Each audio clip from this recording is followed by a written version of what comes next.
Number one, how did the Katina rope offering originated, the origin and the time of it.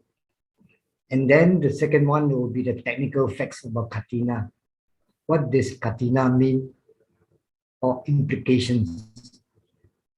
The third one, which is very important, is about the Katina privileges for bhikkhus who have more or less participated in the Katina ceremony, because these privileges are exclusively for bhikkhus, and no other dana can give such privileges.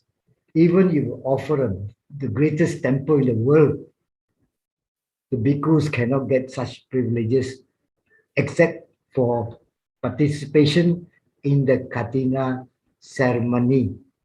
This is the most important part. Now, because we give so many privileges as a donor of the Katina robe to the bhikkhus, however, the Buddha did not preach any resultant benefit for donors. That means you will get your vipaka from the Katina, but the Buddha refrained from telling the lay people what are the resultants, so we don't have to worry. Just like, for example, as a young man, when I was young, I studied very hard in the university without thinking about the results. I did my best and I let my effort take care of the results. So the same thing with Katina. You perform it very well and the results will come. We don't bother what is it, but it will come when you need it most, because Katina is a timely dana. You can only do it once a year. You cannot do it any other time. The fifth one is, why is it so important that we offer Katina robe?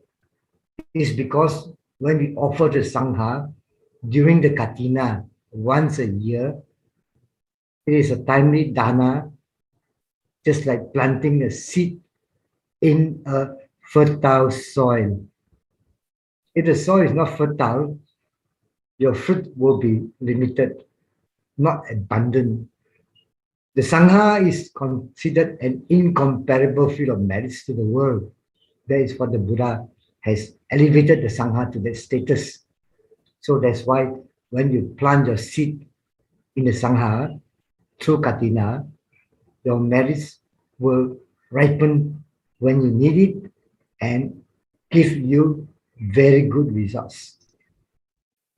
And the last one is how to perform any dana, not necessarily Katina. Any dana that you perform must be performed with wisdom and wisdom of the law of karma, faith, and with great humility. So these are the 6 topics that I will discuss in detail now. Next slide, please. Now we start with the origin of Katina robe offering, because there must be an origin before something arises. There must be a cause and effect. So when somebody teaches you something which is made up, especially certain temple gods with very ugly faces, all that. Do these things exist, or are they just made to impress us or to cheat us, or to make us submit to them? There must be an origin, and the origin must be from a human being, because the devas are in the different realm. So you have somebody talking to the God. How come the God cannot give us a message direct, that he needs an intermediary? So the Buddha teach the monks directly, and his teachings have been recorded. So there is the origin for you to find out how it originated. Something must have an origin, arises from something. So I will go to make you understand and more familiarize you with the history of it. Now you know that the Buddha attained enlightenment. After that, he went to Sarnath to preach the first sutta. Okay, and then after that, the retreat, the rains retreat started. Rainy season started. So the Buddha spent the first vasa in Sarnath. And by that time, he has established the Sangha already through the 60 Arahants, because he converted to 5 ascetic monks, they all became Arahants. After that, there was Yasa and the 54 friends. So all these comprise the first 60 Arahants. So the Buddha had already established a Sangha during the first retreat already. So after that, after the rainy season over, the Buddha, as usual, he made a promise to visit Rajagaha to talk to preach to Bimbisara, the king. And along the way, for those people who have gone to India, from Sarnath, you have to travel to go to Uruvela. Uruvela is a village near the Bugayar. So he will pass through certain forests. And in one forest, he met a group of 30 noblemen. We call them the Bandar fortunate people, because they were princes. They were having a life and they were enjoying themselves, having a picnic in the forest. And while they were sleeping, one of the hired women, the what you call escort, they hired escort for one of the men without a wife. So this escort ran away with the valuables of the brothers. So when they woke up, they found that woman missing, and they lost the jewelry. So they went to search for her. So along the way, they met the Buddha, and they asked the Buddha, "We are looking for a woman. Which way did she go?" So the Buddha asked them, "Which is more important, sir? Looking for yourself or looking for a woman?" So the parami has ripened at that moment. They spark on them. They know that this is someone who can teach us something. So they sat down and started to listen to the Buddha. So the Buddha gave them a talk. And in the talk itself, because of the past parami, they attained enlightenment up to the third stage. That means variously established in first, second, and third stages. So this the word for this group of saints, 1, 2, 3, are called Seka. Seka, that means they still have to undergo training because they are not Arahants yet. And they joined the Sangha, and after that they went back to the kampung. The kampung is, you know where not? Pava. Pava is just about 20 miles or so, I think less than 20 miles, about 20 kilometers or 20 kilometers from Kushnara. So they stayed in Pava, and at that time, most of the places in India were under forest. So they practiced the forest asceticism.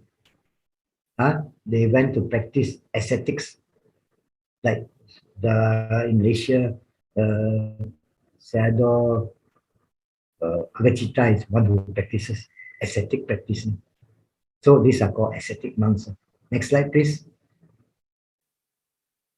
So ascetic practices means they live in the forest.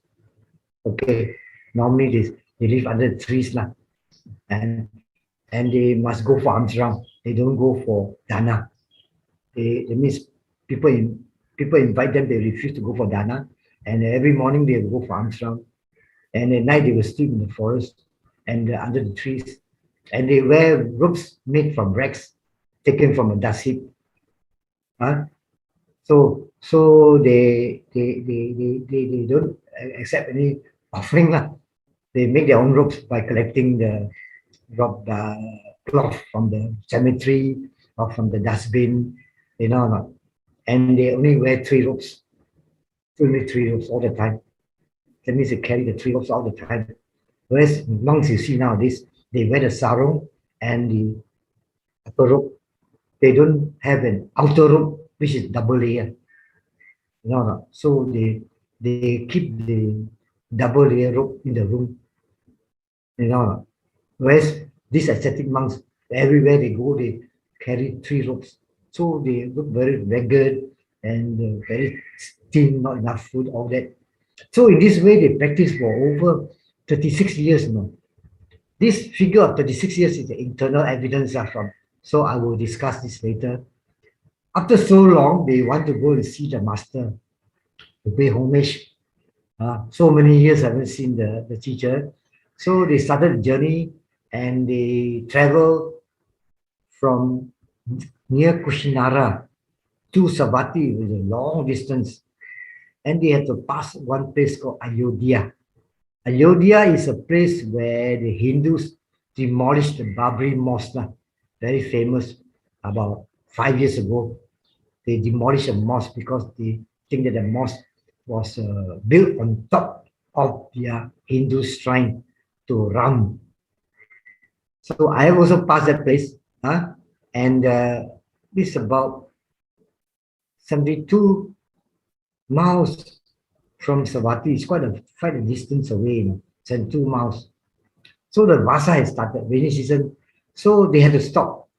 It's too far away to go to reach Savatthi, so they had to stop at Ayodhya, Saketa, and spend the 3 months there. So these ascetic monks, along the way, they have to ask for food from people, and they don't stay in any house now. So they stay under the trees now. In the rainy season, they get wet and cold. So as soon as the Vasa was over, they resumed journey, and I think they're very strong people. They can walk through the countryside, the rain and mud, and then the roads will soak the soil, and then there are thorns, a lot of bushes, they'll tear the ropes up. So when they reach Savatthi to pay homage to Buddha, the condition, physical condition, exhaustion, very pitiable. And the Buddha was very old, and these monks were also very old, because this is about 36 years after, it means about nearly 37 years after the Buddha left Sanatha. So the Buddha, this was the last few years of the Buddha's life, really. So out of compassion, he gave permission to hold the Katina ceremony. So that is the origin of the Katina ceremony. Before that, there was no ceremony for robe offering to the monks. So when you want to give robe to the monk, you cannot offer.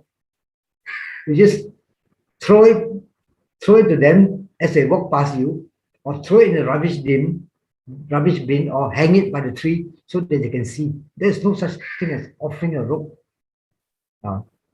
So it's only after this incident, robe offering was allowed by the Buddha. Next slide, please. So now we talk about the technical facts. The more you understand the Katina, the more your merit will be deeper level. That's why knowledge and wisdom plays a part with compassion. So the Katina has actually 3 meanings. One is a wooden frame, which the monks use to make the rope after they get the cloth. The other one is firm. It means firm, Katina. A third meaning is the one we are dealing with. That is the special ceremony held by the devotees. We hold it to offer ropes to the Sangha after the retreat of his Vasa. It is our affair. That's why you understand, more important. It is the layman's affair. Nothing to do with the monk. The monk just our guest, our esteemed guest. That's all. So the Katina means robe offering ceremony held at the end of the Vasa. So it must be made within 1 month. You have only 1 month to perform this. After that, it's over. That is from the full moon day of 9th lunar month. We use a lunar month. 9th month. That means this month. I think the Gao Wei Chak Go is over already 1 day or 2 days ago.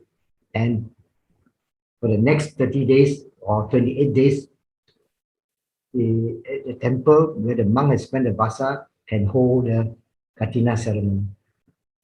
Now, most important is the Sangha or individual monk, they cannot ask. They cannot ask. The monk cannot ask the lay people to hold the Katina. The lay person will do it on their own initiative and offer the rope so that it's as though the rope dropped from the sky for the monk. Next slide, please. It must be presented at the monastery where the Western monk kept the vasa. At that monastery, if the monastery don't have a vasa monk, you cannot have a Katina ceremony. Okay? And there must be at least 5 bhikkhus present to receive on behalf of Sangha. That means if you have one monk there, he has to invite 4 other monks from around the area to participate. He cannot do it alone. Okay? And only a higher ordained bhikkhu who has observed the vasa can accept the Katina rope. Monks who have broken vasa, samanera, novices cannot accept any rope. And then the recipient must be selected from the 5 bhikkhus in Malaysia. Okay, the reason is that only in Majjhima Desa, I think you need to understand. It's more or less a lot of knowledge for you to learn so that you don't go wrong when you present something. Majjhima Desa is a place where the Buddha preached the Dhamma, not India. That means the Buddha went a circuit where we go for the pilgrimage from Gaya to Sarnath, then up to Delhi, where the Buddha preached the Satipatthana Sutta, then to the Himalayas in the Lumbini, and the other one is all the areas in Nepal where the Buddha is the mother's province, all those areas, and then you come down to Patna on the eastern side. On the south is the Rajagaha. So that circuit is called Majjhima Desa. So the Buddha didn't go to Calcutta. The Buddha didn't go to what do you call the Mumbai. So those places are not Majjhima Desa. Okay. So it's only within a certain area in India is called Majjhima Desa. So in Majjhima Desa, there were a lot of monks. So the quorum was 10 bhikkhus. In other places where there are fewer bhikkhus, the Buddha allowed the quorum to be 5 bhikkhus. That's why the difference in number. Many of you don't understand because you haven't done the Katina in Bodhi. In Bodhi, there must be at least 10 bhikkhus present. So each monastery where there is a what you call Vasa monk can hold the Katina ceremony only once. So if the temple has no Vasa monk, you cannot hold a Katina ceremony. For laymen, we can offer Katina rope to as many temples as we want. You can go around every temple where there's a Vasa ceremony, where the monk has completed Vasa and hold the Katina. So you can go to 5 or 10 or whatever you want. But the monastery must have a Vasa monk if they want to hold Katina. And after holding it, they cannot hold it again. It's very clear, all these rules. Next slide, please. So this is the important point where most lay people have missed about the Katina privilege for monks.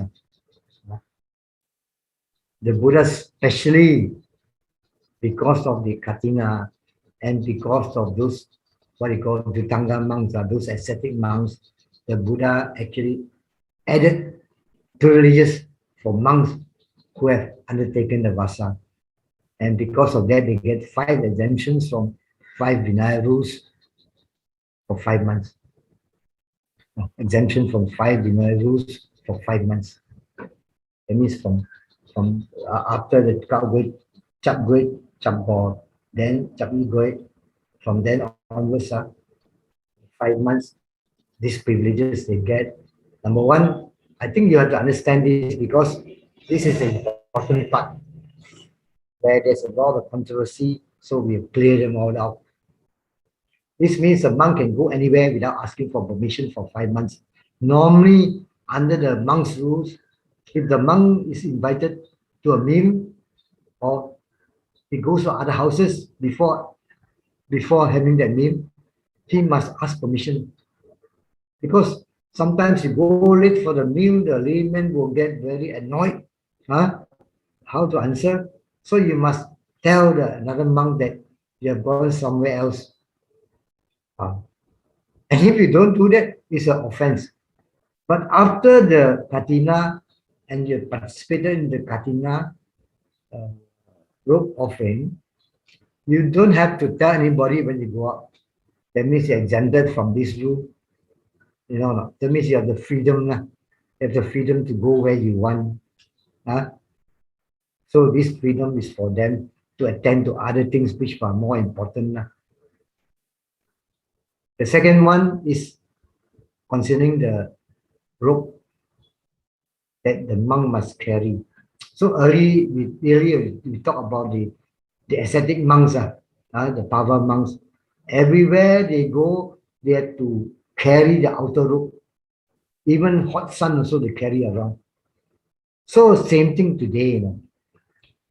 If I take the monk to India, he wear the upper rope and the sarong, but his double rope for the winter, he will bring along.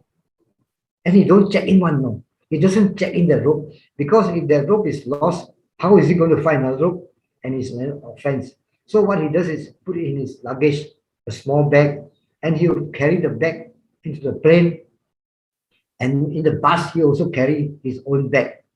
You know, of course, the Kapiya can do that, but sometimes the Kapiya are very forgetful, and they may leave it behind somewhere, and they get lost.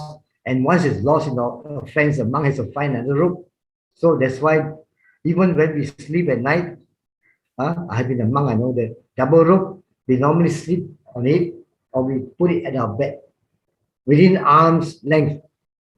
You know, because if you lose it, you'll be shivering during winter months. It's very cold. Nobody is going to give you another rope. Okay? So this rule is important so they get more freedom.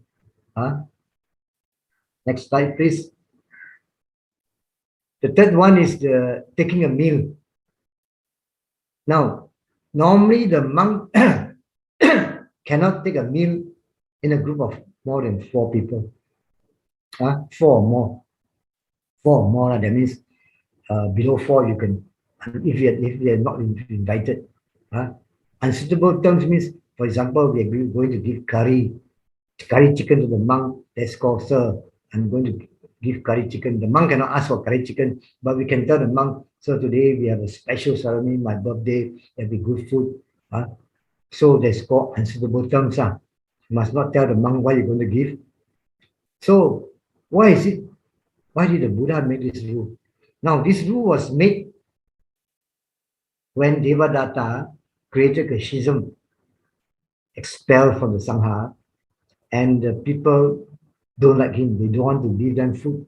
So he will go to people's houses and ask them, sir, what are you cooking today? Some of the servants will tell him, oh, we are having curry chicken. Then they will bash him and eat. No. See? So because of that, the people complained to Buddha. They said, sir, this Devadatta come and something like rampas of food. He bring 10 monks or whatever. So the Buddha said, don't worry, layman. I make a rule to my monks that they cannot take a meal of 4 more people. Too many people if they're not invited. Not invited. So you don't have to feed them because they have been expelled. Even my monk also, if they come also, if you don't invite more than 3, if they come in, you also can stop them from coming.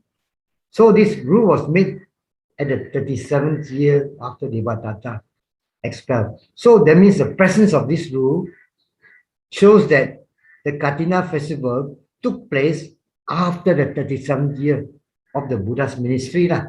So this internal evidence to show when the Katina ceremony was started. So it was started after the 37th year, after the 37th year, maybe 38th or 39th, because on the 45th year, the Buddha died. So within the 8 years before the Buddha's Parinibbana, the Katina festival started. So this is internal evidence that the monks haven't seen the Buddha for 37 years now. Okay?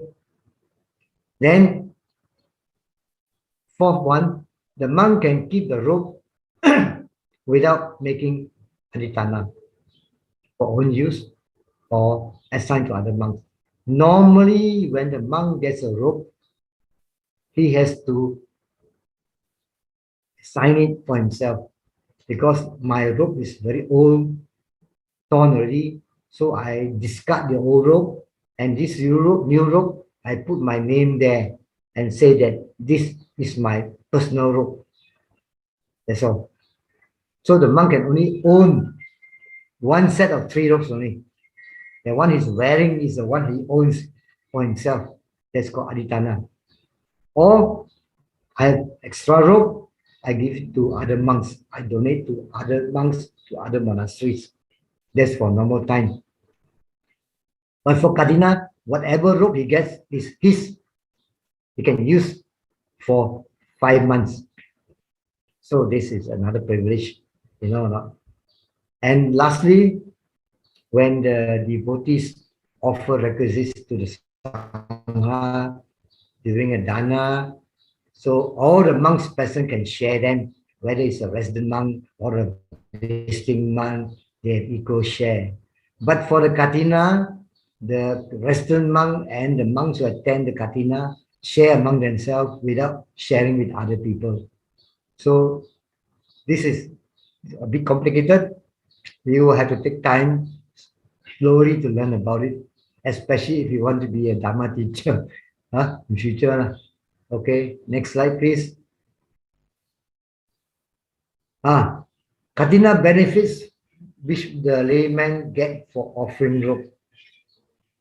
What are the benefits that we lay people accumulate by giving Katina robe? Because the Katina is so important that it can release the monks from 5 Vihara. So after the Buddha has laid the Vihara, no one can change them. Not even you give a big Vihara, the monks will still have no exemption from any Vihara. But for Katina, those taking part, they are allowed to keep the privileges for 5 months. So that's why it's so important that the Katina ceremony is held by lay people. But what do we lay people get from holding a Katina offering, or by offering robe for Katina? What do they get? The Buddha said, the Buddha didn't teach it at all. You know, the Buddha didn't teach Katina benefits for lay people. I think the reason is that it's given below. In the Mahavagga, one of the conditions for the Katina ceremony is when the monks ask for it, roundabout talking, then it's not valid anymore. So before the Katina, the monk must not go around telling people, oh, Katina, a lot of benefits, you come and perform Katina festival, this and that. Once a monk give a talk or tell the lay people that Katina is very good, then the ceremony becomes invalid. So the monk must not go around talking about merits acquired. Oh, layman, you get a lot of merits if you give the robe to the Sangha with cloth. That shows that you are doing roundabout talking. The Buddha used the word roundabout talking or parikata katina. The Katina, the commentary says that roundabout talking is that the monk tell the the lay people, oh, a lot of benefits, and you give cloth, you get a lot of clothes in future lah, and you give us Katina, the monks can travel around freely. So when you give Katina robe, when you travel, you're very safe, this and that. So this is called roundabout talking. The moment the monk has said that, the Katina ceremony becomes invalid. And be careful for lay people when we hold a Katina ceremony. Try not to talk about Katina benefits. Next slide, please. Because the Katina donation is advantageous for the monks because they get to enjoy 5 privileges for 5 months. But the resultant benefits for lay people who donate are not mentioned in the Pali text. Not even Katina, not even commentary. Just as the Buddha makes the rules, so he keeps them. Therefore, the Buddha didn't preach any Katina benefit for donors. He wanted Katina to be offered to the Sangha or to a monk without any behest. That means you don't say, oh, you get benefit. Just do it voluntarily, as if the rope dropped from the sky. That means the monks don't have to worry lah. The Buddha, the layman, if they know, they will hold a Katina for you. If they don't hold a Katina for you, that means you cannot go and say, hey, I must have a Katina because I've done the basa. You cannot go do that. If you go ask for it, the whole ceremony is void. So but the Vinarus don't apply to laymen.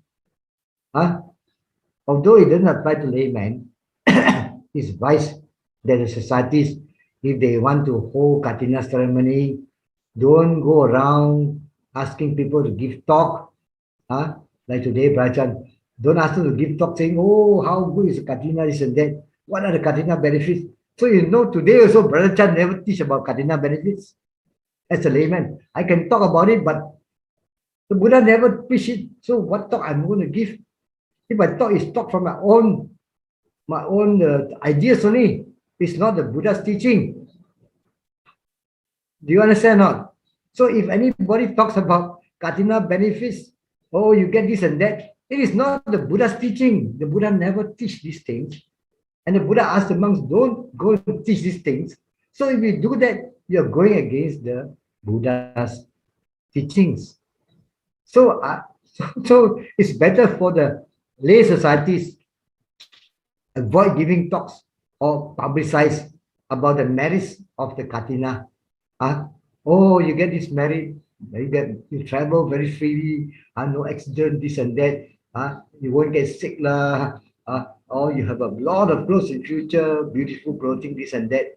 So we shouldn't talk because this is not the Buddha's teaching. Buddha never teach this thing. So why must you go and teach it? Do you understand or not? So that's why Venerable Akacita, I think about 15 years ago or 10 years ago, he wrote a book about Katina then and now. So he condemned to start teaching lah.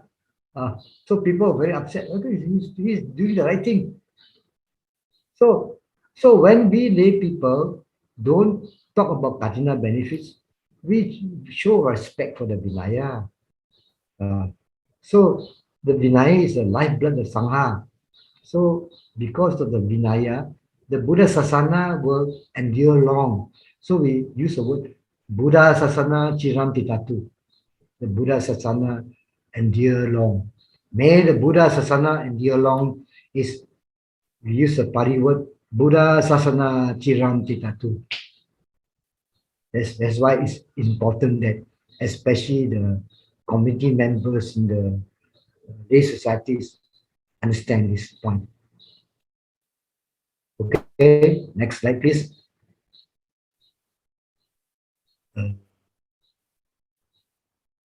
bit slower. Now we talk about the Sangha. It's an incomparable field of merits in the world. So when you recollect the Sangha, the ninth virtue says that the Sangha is an incomparable field of merits in the world. So when we talk about merits cultivation, it's like similar to farming. So the causes of success when you cultivate, fructify means the harvesting, success of harvest of the cultivation, you must have a root cause, supporting cause, and constituent cause. Constituent. The root cause will be the seed. For the farmer, he must choose the best quality seeds. That's a root cause. The supporting cause is a good fertile land. So the Sangha is an incomparable field of merits. So good fertile land. The other things like proper season, wind, rainfall, sunlight, we call them the constituent causes. Next slide, please. So in this way, you get a good harvest now. So similarly for giving, the volition of the donor is the seed in our mind. The seed is in our mind. This is called the root cause. The purity of the recipient is a supporting cause, like the field of merits. So when we give to the Sangha, is the greatest field of merits to the world, supporting cause. Then the size or the kind of gift is the constituent cause is very important here. The kind of gift, the Katina rope, you can only give once a year to the Sangha. And it only happened after the Buddha allowed the Katina. So prior to that, before that, even those people in India could not do Katina until the 37th year of the Buddha's ministry. So today we can do the Katina. So when we talk about the donor, the donor must have the intention of karma. Karmic intention is called the volition. This is the most important. This is like the seed. Without seed, you cannot plant any crop. So without the volition, you don't have the volition to do Katina. How to go to a Katina offering? You must have the intention to go.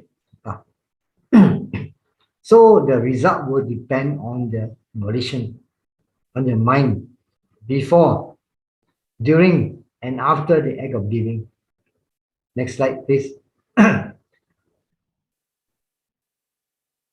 The volition of the donor consists of prior volitions. That means before giving, that means I have the intention to offer rope during the Katina in Bandar, Utama, or in Myanmar, or in Sri Lanka, or anywhere. Nowadays you can more or less give them the name, they will offer on your behalf is the same. Of course, going there is better lah. You are present there, you see everything, so the understanding is much deeper level. Muncha is important, is during the actual time of giving. If you are there, of course, it's more strong because you see everything happening. You are actually participating. Whereas if you don't go there, you are not actually participating. So the volition is actually weaker. Apara is after the act, you must recollect with joy. Apara, after the volition. That means after giving, you must rejoice. After giving, you regret, it's not good. So for good results, the volition must be, we must have an understanding of law of karma. Karma and vipaka. You must be glad before act of offering. During offering, your mind must be clear.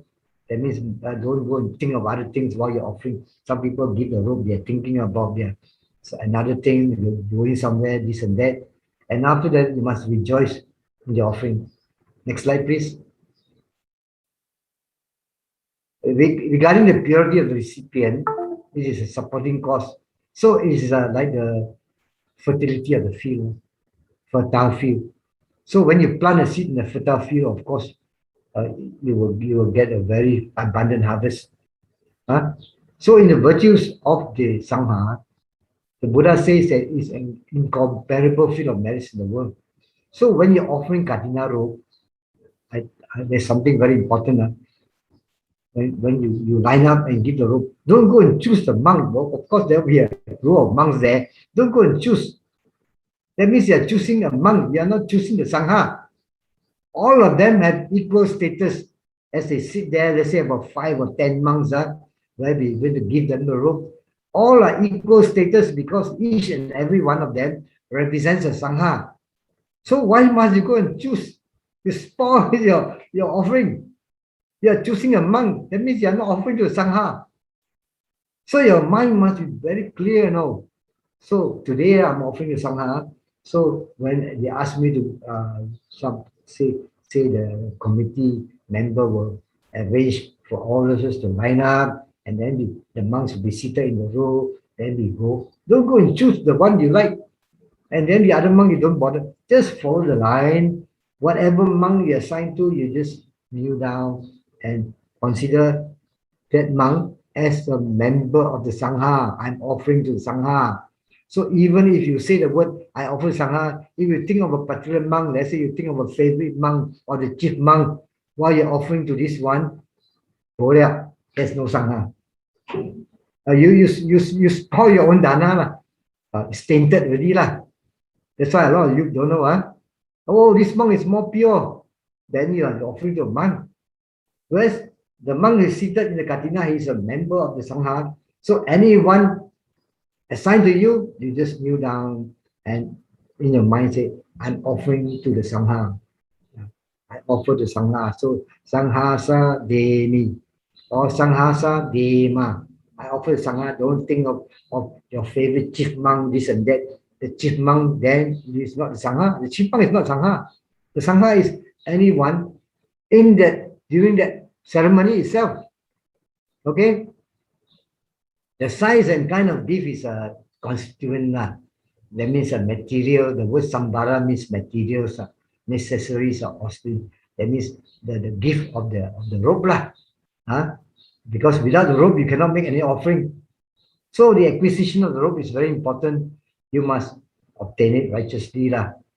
Okay. So in Burma, people are very poor. They can only give 5 ringgit. So one robe, their minimum price is about 25 ringgit. They buy it, cost them 25 ringgit or about US $10. So 5 of them will share the robe. How do they share it? So the first one will offer to the monk as though it belongs to him. It actually belongs to him. So the monk will accept it. Then it belongs to the monk. So the monk will arrange for the temple worker that I'm donating to anyone. I'm donating the robe to anyone. So the temple will give the robe to the next person. So the same, it is that means the robe now belongs to the next person to offer. And that one, no. So don't get confused that it's recycling. There's no recycling because it's a new robe. No recycling. Recycling means that you use already cannot use anymore. Then you recycle it. So the word recycling doesn't apply when the people share the robe. Don't get the wrong ideas. Next slide, please. Timing. In farming, especially I was working in the plantation industry. I know what is timing. Timing is very important, especially oil palm in the field. How are we going to water the plants? So we must time to plant the seedlings before the rainy season. So even though the land is fertile, seeds high quality, you must be done at the right time, season for success. The Katina takes place only once a year after the Vasa. So once a year, you can only do it. So the offering of Katina robe is called timely Dāna.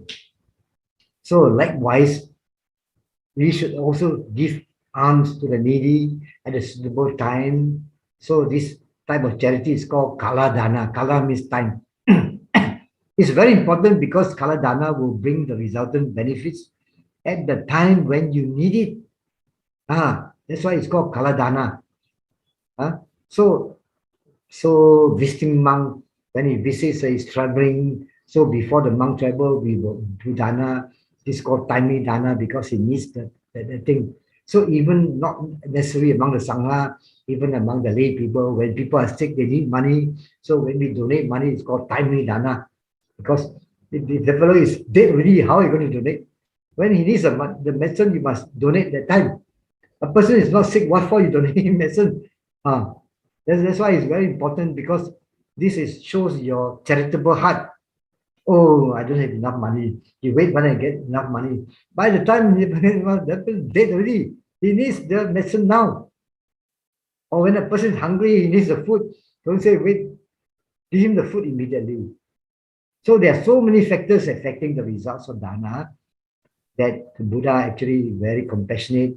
He taught us the technique of doing a virtuous person's gift. How does a virtuous lay disciple do dana, perform dana? The Buddha is not talking about benefits, no. He's talking about how to do the dana, how to succeed in studying to get the first class degree. You must know what to do to get a first class degree. The Buddha is not giving you a first class degree. He's saying, teaching you how to study, when to study, what to do, so that when the exam comes, you can get a first class degree. Next slide, please. So let's see how the Buddha teach you.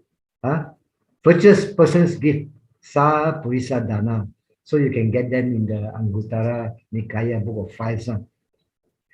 So dana is called a gift lah. So the Buddha said there are 5 gifts now that you can do.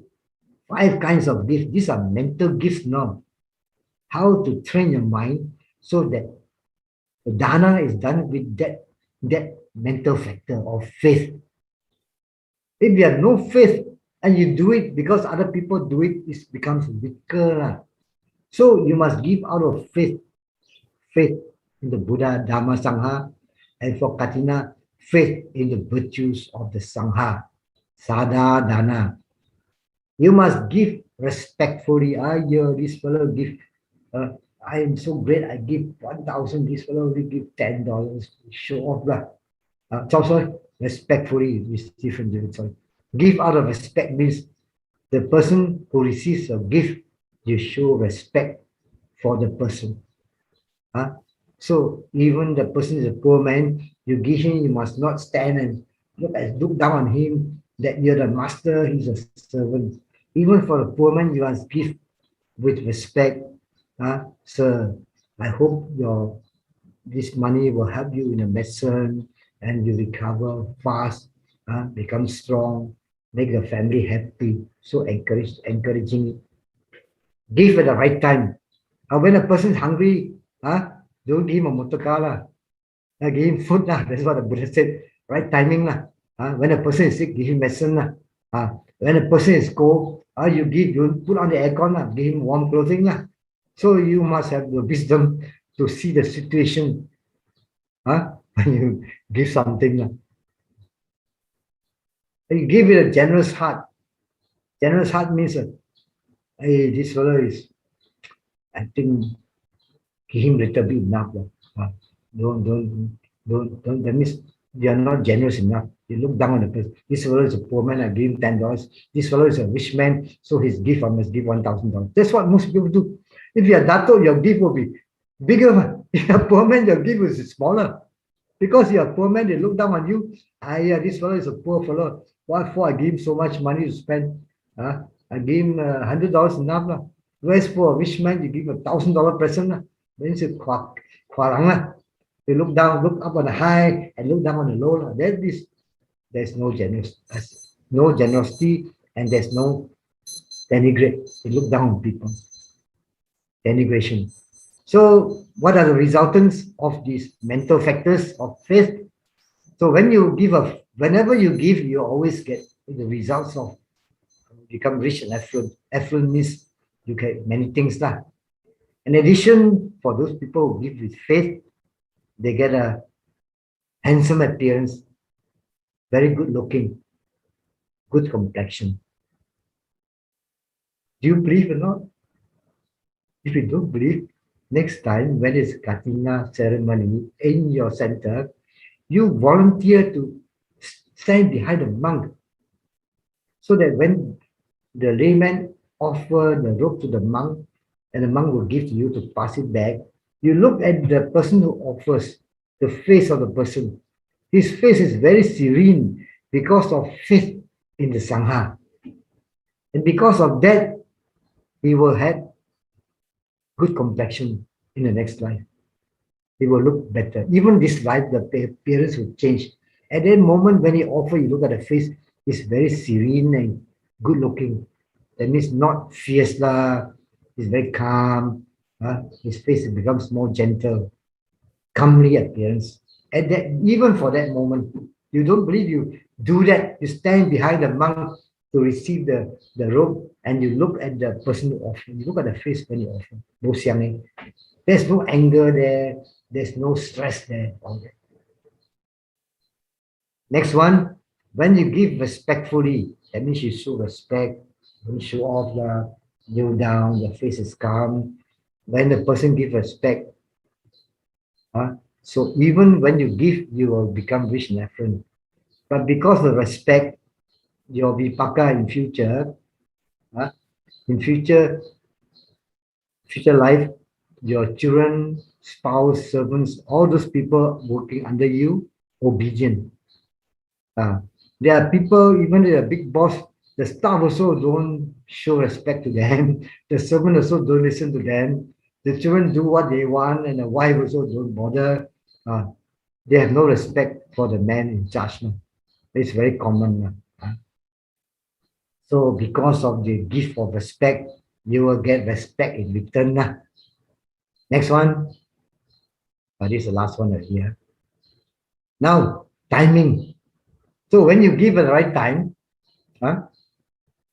all giving will make you rich and affluent. But in addition, when you give at the right time, the benefits come at the right time. You don't get to become a millionaire when you are 90 years old. At 90 years old, you cannot even be the money to buy a Rolls Royce, so you cannot, no point. So even though you get all the wealth and the vipaka when you're old, no use to you. It will be useful to you when you're young. So when you give at the right time, when you need the benefits, they will come to you. Very important. Timing. So next one, generosity. A person who is a generous heart, when he's in the future life, when he becomes rich and affluent, he will know how to enjoy the excellent things. He will enjoy his wealth. Not like people, they get a lot of wealth, they cannot enjoy the wealth. They have a lot of problems thinking about this and that. The last one, when you give without denigrating, look down on other people, or thinking that your gift is very meager. Ayo, this fellow is a rich man, I'm a poor man. So there's also called conceit. Conceit because you compare yourself with others. So when you give your robe, don't compare with others.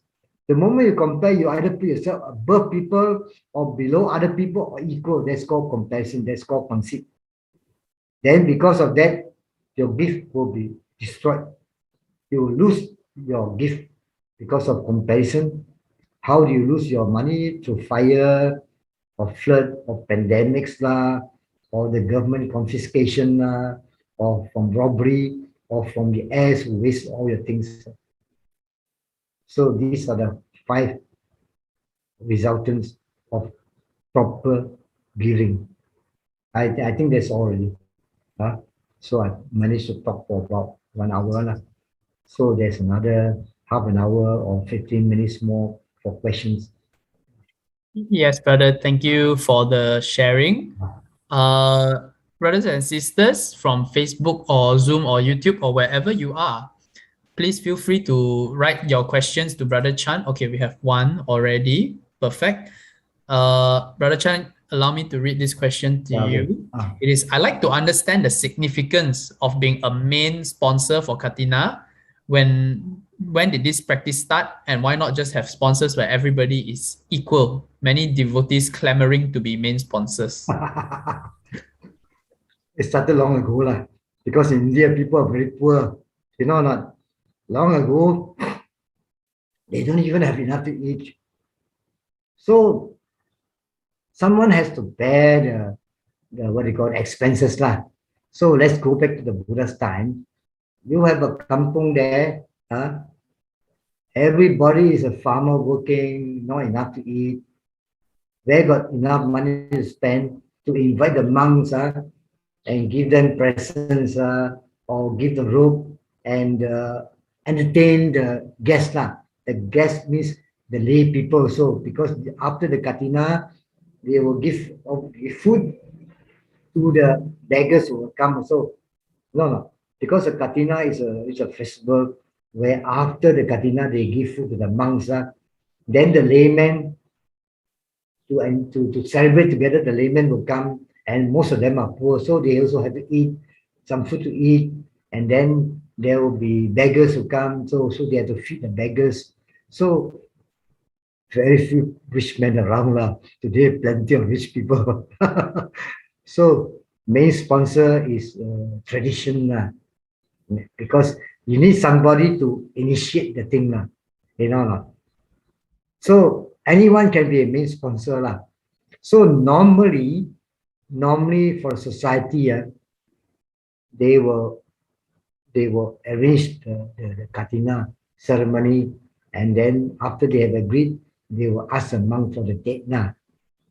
So the main sponsor is to share the expenses lah. So normally the committee will be the main sponsor, but actually the committee is representing the members lah. You know now.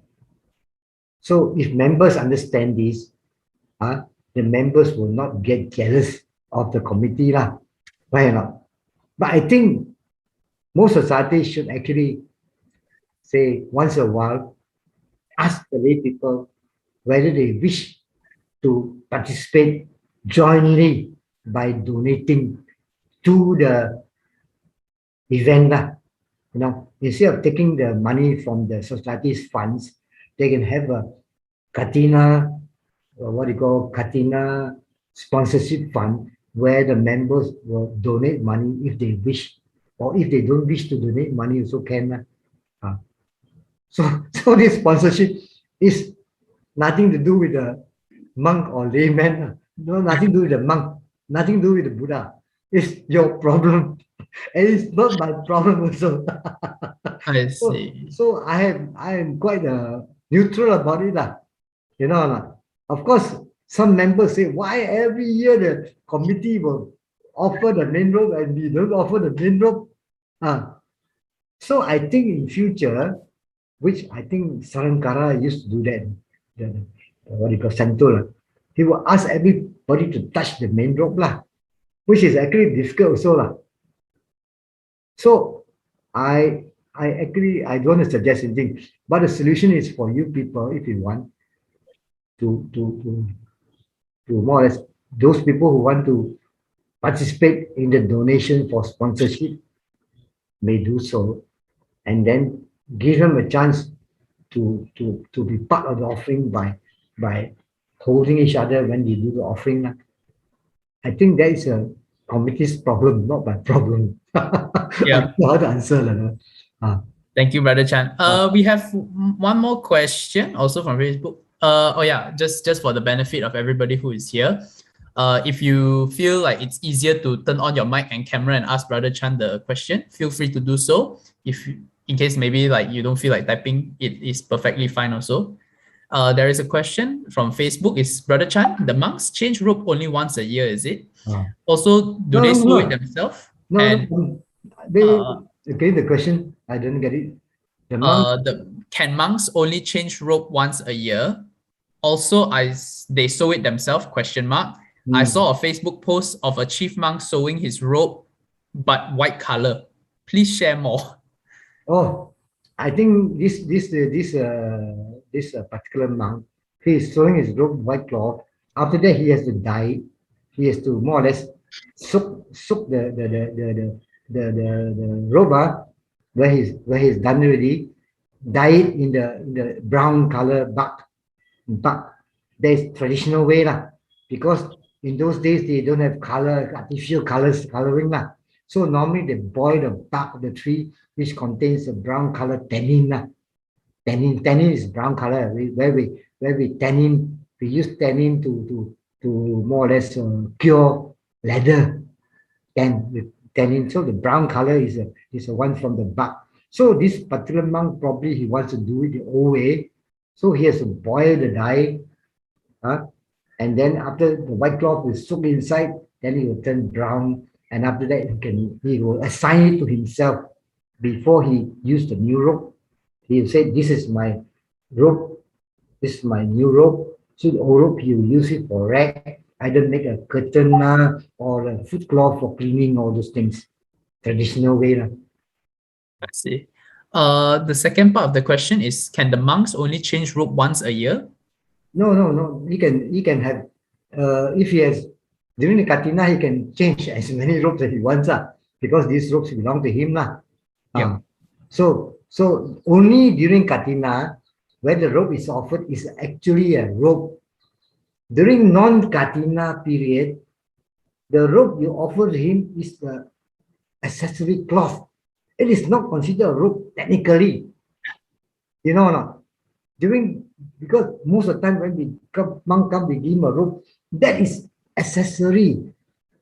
It is not a robe. Accessory he uses to wear, but his own aditana, where he assigned the robe, that is not the assigned robe.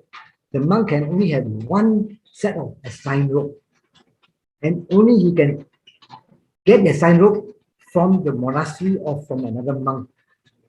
So when we offer to him, it's a piece of cloth only. So he actually technically he cannot use it as a rope. So it's very complicated. I think the Sangha they will know lah. So this question whether the monk can change the rope anytime, it all depends on whether he gets a rope at that time. But during the Katina 5-month period, he can take a new rope and assign to himself. That will be his personal rope. Then he discard his old rope. No more. Assign. Very important, no. Because the Buddha wants the monk to only own one set. Only one set. The other things are considered accessories. I see. All right. Thank you, Brother Chan, for answering the question. We give a bit more time for some people who are still typing their question. Maybe we give a bit longer, calling once. Actually got one question. What is a Papa ceremony? Can you briefly explain this? Papa ceremony. Yep. You see, Papa rope is considered a rag rope. The rag rope. So it is a very popular ceremony among the people in northern Thailand, where there are a lot of Dutanga or ascetic monks. I don't want to comment on it, but Papa is considered a rag rope. So during the Buddha's time, people don't offer rag ropes to the monks because only time to offer rope correctly is Katina. So during the time there was no Katina. So the monks cannot accept any rope. They can only accept rubbish rope, rag rope, rubbish rope, or Papa. So I understand long ago from the Thai monk that people will hang the rope on a tree, whereby the monk pass the tree every day. He will take the rope as a rubbish rope. Or another way is, before the monk pass, they will throw the rope into a rubbish place on the roadside, and the monk will pick it up as a rubbish rope, rubbish dump rope. That's called Papa. So by right, there's no such thing as Papa rope offering. Rag ropes are normally not offered. So now we have the Kati. Long ago, there was no Katina. So people always think that when the monk needs a rope, I will give him a Papa rope, but he cannot accept it directly. So they will hang it on the tree so the monk pass by will collect it. That's why it's called Papa or rag rope. Now we have Katina. Papa is redundant. So I think it's not necessary to bring it up or answer the question for something that's redundant. You understand not? Yeah, I see. Because Katina is so important, it's allowed by the Buddha, especially specially created by the Buddha for these ascetic monks. Because ascetic monks in those days cannot accept cloth also. They must pick it up themselves from the rubbish dump. So because of that, the Buddha gave allowance out of compassion for these ascetic monks to give them some leeway, some relaxation, also relax the rules. So the Papa robe is actually redundant. I It's a see. ceremony to please lay people. But I think it's redundant because you have Katina once a year is so important. Why for you? And especially certain centers during Katina period, they want to start Papa, they're very bad. They try to undermine or they're jealous of other centers. I know that. That's why in Klang also, there's a Petaling temple, don't have a Western monk or don't have a, what do you call a Vasa monk. So during the Katina period of 1 month, they hold Papa, our chief, the person in charge said it's wrong. Yet the lay people want to hold it, what can we do? Because Mahayana temples where got what do you call Vasa monk. So they have no monk to hold Katina. They see people holding, they also hold that out of jealousy. So this type of ceremony is not proper. I don't want to condemn too much, but I don't approve of it. I see. If you don't have Katina, I continue. If you don't have a Western monk, that means the center cannot hold a Katina. Then you should encourage your members to perform Katina in other places. Even though you don't have any ceremony, you tell your members, this year we don't have a Vasa monk, we cannot hold a Katina. So I suggest you can go to a Burmese temple or a Sri Lankan temple where they have the monks there, go and do it there. That means there's no jealousy in your heart. So the intention, I think, is not wholesome. If they want to hold Papa, there's nothing we can do. But I just don't attend. I don't attend and I don't encourage it. I don't publicize it. This is most important. Because we have Katina, the Papa is redundant. It's redundant. What for? People having Katina, you come and disturb. You think of that or not? yes. Because I don't belong to any society, I can speak my mind freely. Whereas those people who have society, their own society do it, they cannot do anything. I will resign from there. It's not worth it.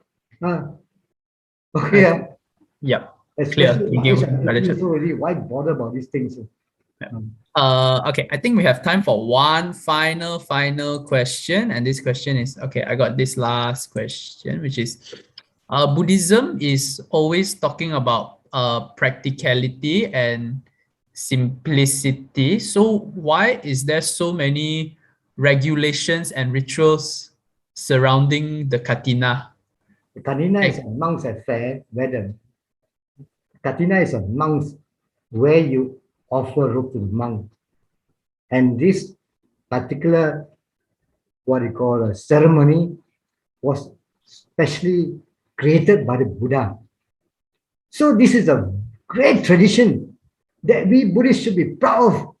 It's not from God, or some half-past fellows saying that I'm the prophet, you must do this and that. This is from our founder, our Lord Buddha. To do this, we follow it. This is the tradition. It's important that we follow it. Without tradition, we are no Buddhists already.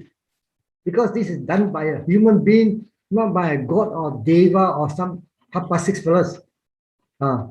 So that's why the Katina brings us lay people together. It's a rallying point for all faithful Buddhists to follow the proper way taught by the Buddha, not some other monk who created his own system and then we follow blindly.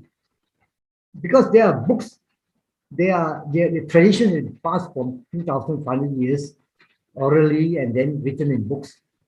And even to this day, as long there's a monk, there is a Buddha Sasana. That's why we must maintain and support the Sangha to continue Buddha Sasana. That's why I always say that Chiram, Titatu Buddha Sasana. May the Buddha Sasana last long and strong. Without this tradition, there's no Buddha Sasana. Because it's originated from the human being, the Buddha, not from a Deva or some funny books created by some half-past fellows who wants to have a following. That's why the Katina is very important. I see. The more you understand the Katina, the more you appreciate it. That's why I give this talk for you to understand. Without understanding, there's no appreciation. Just like if you are a great accountant, I cannot appreciate it because I'm not an accountant. Another accountant will appreciate, oh, this is great.